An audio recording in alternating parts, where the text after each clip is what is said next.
안녕하세요. 권다일 목사입니다. Welcome. 우리 목사님 궁금해요. 우리 쇼에 와주셔서 감사합니다. 오늘의 주제는 Assurance of Salvation. 한국말로는 구원의 확신에 대한 것을 한번 살펴보겠습니다. 구원의 확신.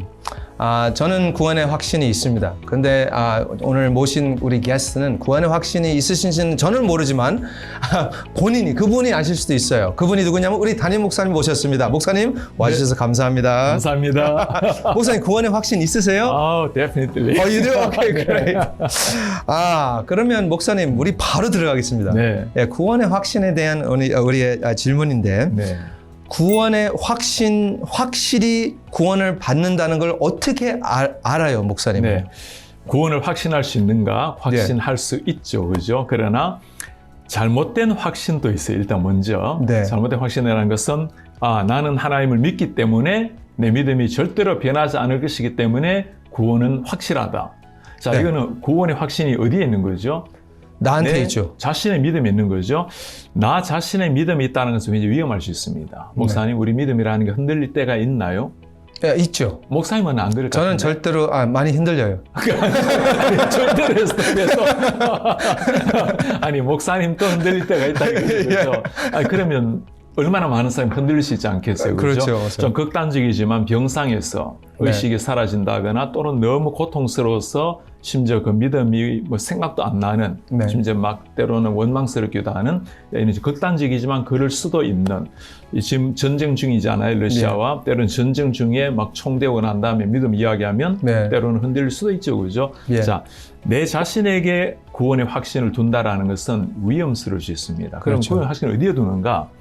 하나님께서 우리를 한번 사랑하심으로 말미암아 구원하신 것, 하나님의 은혜로 구원하셨다라는 것, 그걸 신뢰하는 거예요. 그러니까 구원을 확신하는 것은 하나님이 나를 사랑하셨기 때문에 그 하나님의 은혜를 확신하는데 이 은혜가 바뀌지 않는다는 것. 우리는 변하잖아요. 하나님은 안 바뀌신다는 것, 그걸 믿는 겁니다. 아멘. 목사님, 그거 진짜 놀라운 답이에요. 네. 다 우리 성도님들 그 이해하셨는지는 모르겠지만, 구원의 확신이 있습니까? 할 때, 보통 우리는 그걸 어떻게 받아야 되냐면, 내가 그 구원의 확신이 있는가?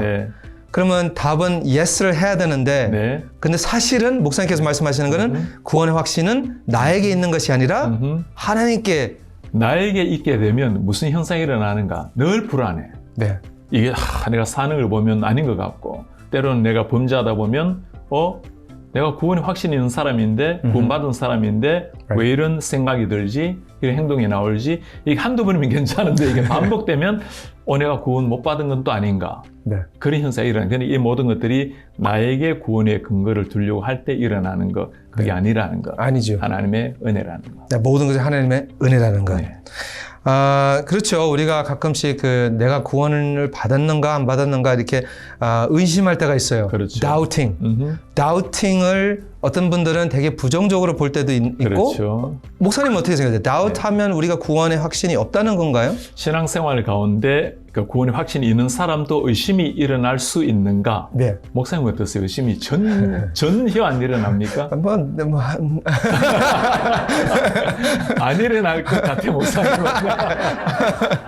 구원의 확신이 있는 사람도 때로 의심이 일어날 수 있는가 했을 때 일어날 수 있다고 봅니다. 그러나 이 의심이 성경 말씀처럼 우리를 생명에 이르게 하는 의심이 있다고 했잖아요. 그죠? 물론 의심 없이 100% 하나님을 신뢰하고 은혜를 의지한다면 그건 고마운 일입니다. 그러나 의심이라는 것이 나는 주님을 믿지 않겠다거나 그게 아니고 이미 내가 구원받은 백성이긴 하지만 그러나 내 자신을 돌아보면 너무나 연약하고 하나님은 저 멀리 너무 보이지 않을 때가 있고 때로는 돌아가는 세상 상황을 보면 하나님이 정말 우리와 역사하시는가라는 생각이 들 때가 있고 이거는 구원받은 백성이 그 건물 안에서 이루어지는 의심이라고 봐야 돼요. 그래서 하나님은 그렇게 의심하고 있는 우리를 잘 아십니다. 목사님 갑자기 떠오르는 그 생각이 뭐냐면 마리아가 예수님한테 빨리 와달라 우리 나사로가 이제 죽는다고 했을 때 Where were you? 어디 있었어요? 이제 그런 doubting이잖아요. 그런 거죠. 맞습니다. 그럼 심지어 주님의 제자들도 예수님과 함께 따라다니면서도 의심을 할 때가 있잖아요. 그렇죠? 그럴 수 있는 거예요. 맞습니다. 우리 성도님들에게는 아주 그게 좋은 답이라고 생각할 거예요. 많은 분들이 다우팅하고 그렇죠. 있거든요. 그러나 우리로서는 하나님 앞에 기도해야 되는 것은 의심이 당연하다고 그냥 나는 의심하며 살아가리다가 아니고 의심이라는 게 우리 연약함을 보여주는 거예요. 그리고 우리 연약함을 하나님이 아신다는 것. 오히려 의심은 나는 1%도 없다. 이럴 때는 오히려 위험할 수 있어요. 그렇죠. 왜냐하면 나이가 의심 없다, 나는 확신한다. 이게 다 어디에 오는 겁니까? 바리새인. 다 내 자신. 그게 때는 위험할 수 있다는 겁니다. 예. 목사님, 저는 우리 예수님이 나를 위해서 죽었다는 걸 확신하는데 네. 그런 것도 있잖아요. 그러니까 구원의 확신은 있는데 죽음에 대한 두려움. 그렇죠. 죽음에 대한 두려움이 없는 사람은 아무도 없을 겁니다. 예. 저한테 물어보더라도 저도 두려움에 대한 두려움이 있을 때가 있고 네. 물론 이제 의식적으로 주님을 생각할 때는 이게 극복이 되지만 때로 불현듯 가끔 자다가 일어날 때 불현듯 그런 생각이 들 때가 1년에 한두 번 있을 수 있어요. 네. 두려움이 다가오는 건 자연스러운 일이지만 그러나 왜 두려울까 우리가 사람이? 아마도 죽음에 대한 막연한 생각. 우리도 어디 이사를 가게 되면 그게 무엇이 기다릴까? 새로운 생각이 기다릴 텐데 군대 갈 때도 사람들이 얼마나 두려워요.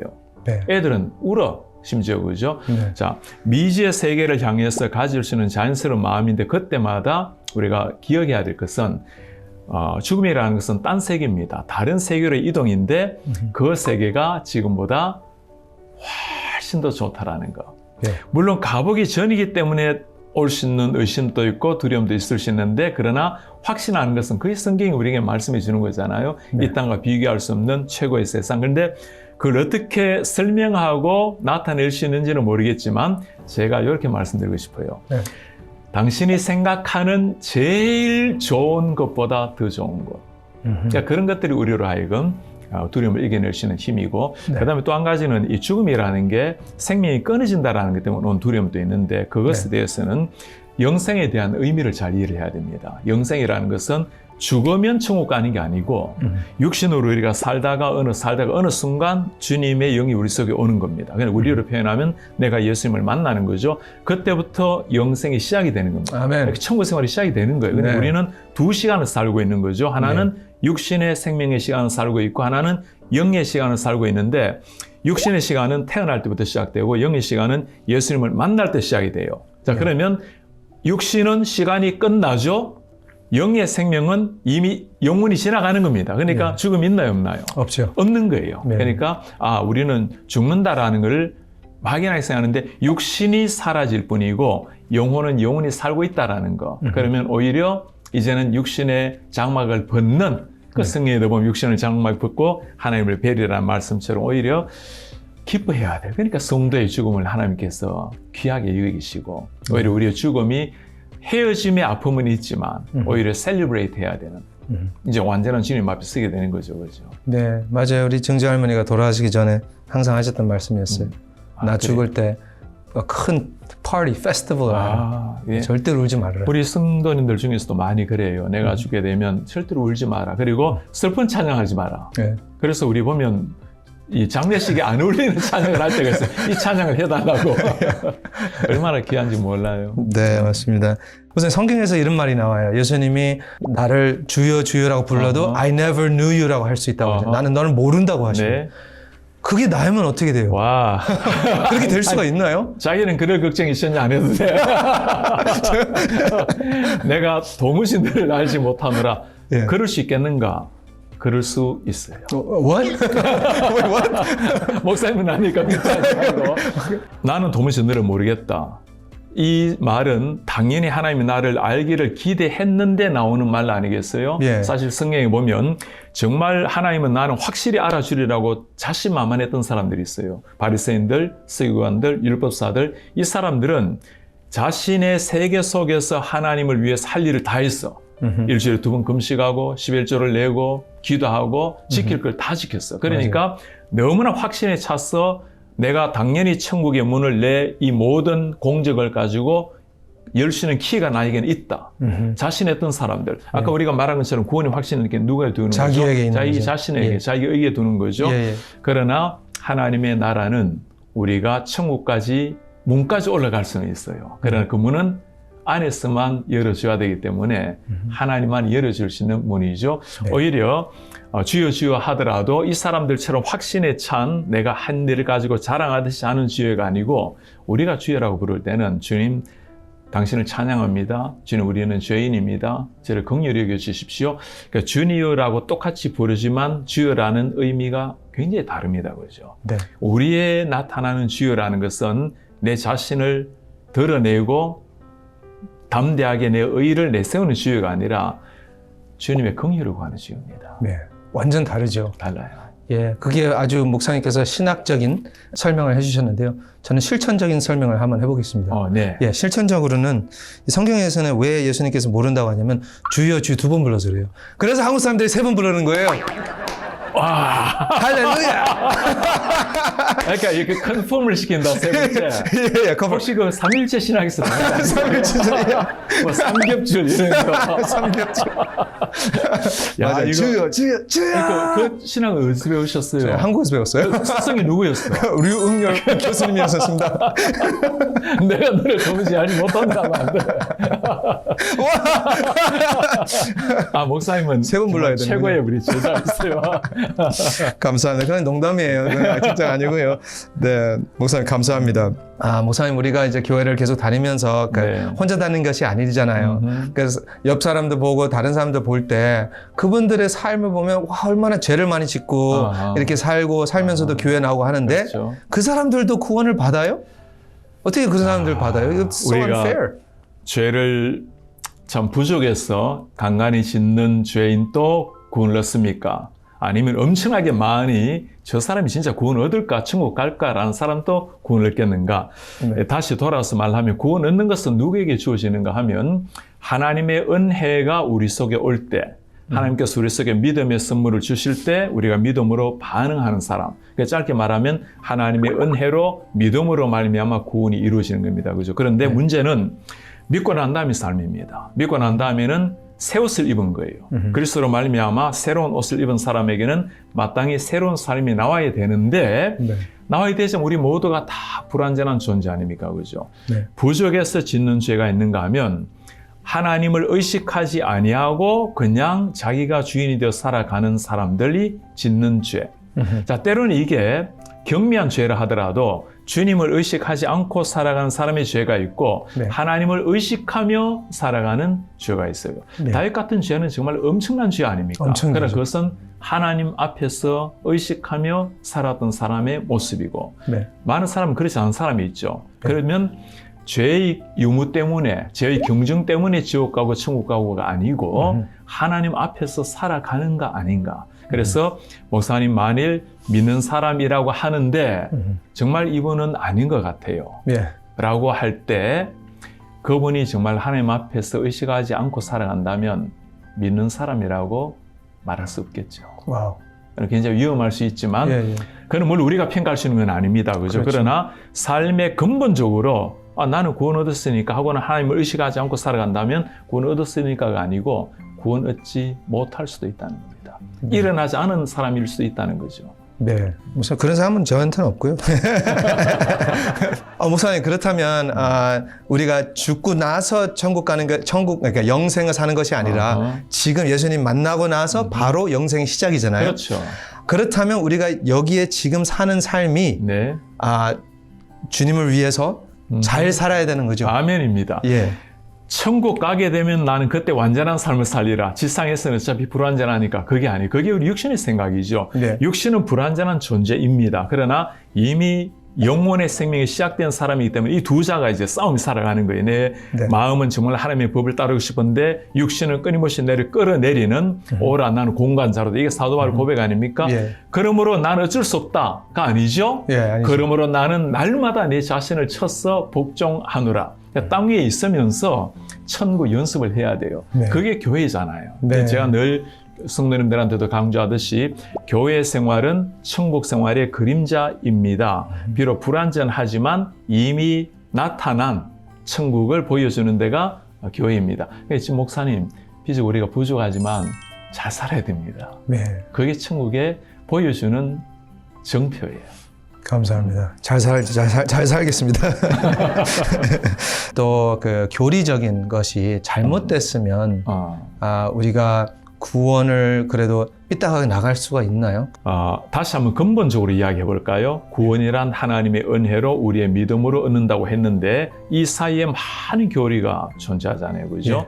교리는 성경을 도와주고 우리를 하여금 올바른 신학을 가지는 데 도움이 되는 거지 그 자체가 어떤 구원을 결정짓는 요소라 말하기는 어렵습니다. 네, 감사합니다, 목사님. Thank you. 마지막 질문인데요. 영어로 표현에는 이런 표현이 있습니다. Once saved, always saved. 한국말로 말하면 한 번 구원, 영원한 구원. 그런 말이 있는 것 같습니다. 그래서 이것이 사실인지, 그러니까 assurance, 그러니까 구원의 확신에 대한 것을 그렇죠. 생각하면서 물어보는 건데요. 그리고 우리가 이제 구원의 확신자 있는 자로서 또 예수님 우리를 구원한 자로서 우리가 지금부터 어떻게 살아야지 하나님 기쁘게 하는 삶. 네, 한 번 구원받은 사람 영원한 구원 받았는가? 네. 두 가지 측면에서 말할 수 있는데 하나님의 눈으로 볼 때는 예스입니다. 네. 왜냐하면 한 번 구원이란 말은 내가 한 번 구원한 사람이잖아. 하나님 네. 입장에서 보면 그래서 한 번 택한 사람은 영원히 하나님이 인도하신다는 말에는 예스예요. 그래서 한 번 네. 구원받으면 영원히 구원받습니까? 예스. Yes. 하나님의 은혜가 변함이 없기 때문에 네. 우리 편에서 그걸 가지고 나는 한 번 믿고 구원받았으니까 영원히 구원받았으니까 혹시 마음대로 산다는 아니죠. 그죠? 아니죠. 영원히 구원받은 존재가 되었으니까 구원받은 존재답게 살아야 한다. 나는 내가 아무리 원치 않는다 하더라도 이미 그리스도로 옷을 입은 사람이에요. 그러니까 입은 사람답게 살 수밖에 없다. 이게 이제 긍정적 표현이죠. 그죠? 네. 거기에서 아까 두 번째 말씀하셨던 삶이 나오는 겁니다. 네. 구원받은 사람에게는 구원받은 사람 다음의 삶이 나와야 된다는 거예요. 변화받고 난 다음의 삶은 모든 삶에서 위로는 하나님의 영광, 옆으로는 그리스도의 향기가 나타나는가, 사람을 세울 수 있는가. 그러니까 총체적 삶의 변화를 반드시 요구합니다. 네, 목사님 감사합니다. 우리가 지금 구원의 확신에 대한 주제를 갖고 얘기를 했는데 네. 우선 우리 교인들에게, 우리 성도님들에게 네. 좀 final remark 네. 해주십시오. 우리 성도님들 구원의 확신을 가지고 이야기하면 누구나가 이런 생각이 들 거예요. 나는 참 부족하고 연약하고 매일 주님 앞에 회개할 거리가 있고 때로는 가정 안에서도 내 아내, 남편, 내 자녀들에게도 때로는 참 마음이 아플 때가 있는데 그리고 심지어 구원의 확신이 흔들릴 때도 있고 아까 죽음에 대한 두려움도 얘기했잖아요. 그죠? 네. 이 모든 것들이 다 우리 연약한 인간의 모습이라는 것. 그런데 꼭 기억하셔야 될 것은 이런 것들을 가지고 고민하는 것 자체가 이미 하나님의 영이 그 속에 있기 때문에 만약 어둠이 있다면 빛에 대한 관심도 없고 몰라 전혀. 빛이 왔기 때문에 내가 어둠이라는 걸 보게 되는 겁니다. 그리고 이런 고민하는 우리를 하나님이 잘 아시고 긍휼히 여기시고 그 하나님이 좋아하시는 사람은 이런 마음으로 아파하는 사람이에요. 지금 제가 참 부족합니다. 그런 사람에게 언제나 주님은 빨리 다가오시죠. 그래서 우리 성도님들 하나님께서 우리를 여전히 사랑하신다는 것 잘 기억하시고 그 하나님의 은혜가 변함이 없다라는 것, 그 구원의 확신을 절대로 내 자신에게 두지 말고 하나님의 은혜, 그리고 그 은혜가 변하지 않는다라는 것. 그래서 우리는 매일 감사하고 찬송하고 또 내 자신과 싸워서 하나님의 뜻을 이루려고 주의 영광을 위해서 살아갈 노력하고 그게 힘들지만 행복한 삶이에요. 네. 목사님 감사합니다. 오늘 이렇게 구원의 확신에 대한 것을 확실하게 잘 보여주셔서 감사합니다. See you next week. 감사합니다. 감사합니다.